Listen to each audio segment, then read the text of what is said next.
me and my missus were out having lunch one afternoon, and Ian and his missus just happened to walk into the restaurant, and he was on his 4th wedding anniversary, and of course they came and joined us and all that, and I'd had this tune for years, and every time I always tried to write a melody for it, I always ended up sounding like Ian Brown.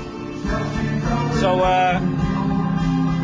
just off the top of my head I said, yeah, I've got this tune, every time I try and sing it sounds like you, do you fancy doing something with it? And he said yeah, and I think at first he didn't really believe me, but I sent it to him and he sent it back, and then we bashed it out of it, but it's mega. I think it's his best album by far.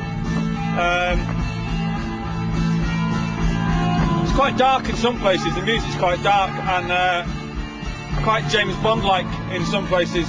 Well, I think it's great. I think there's a track where he's playing guitar on it. I think I didn't even know he could play guitar, but it's great. There's a lot of trumpets on it. There's a bit of a mariachi vibe on a couple of tracks. He's got that guy from what the fuck are they called? I don't know. Some guy from some band anyway, and they sound quite good. Groove Armada. I was actually playing it the other night in my studio, very, very loud at about 4 o'clock in the morning.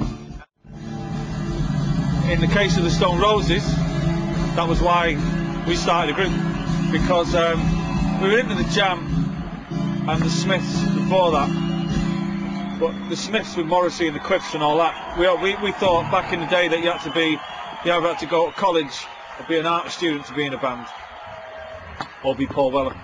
And when I first go and see the Roses, they dressed just like the same. This is before all the flares and all that. Nobody was cool in those days, and we all wore drain pipe trousers and all that. But they looked exactly the same as we did, and around about 88, 89, it all went into colour, and then we knew we could do it when we heard. When I heard Sally Cinnamon for the first time, I knew what my destiny was.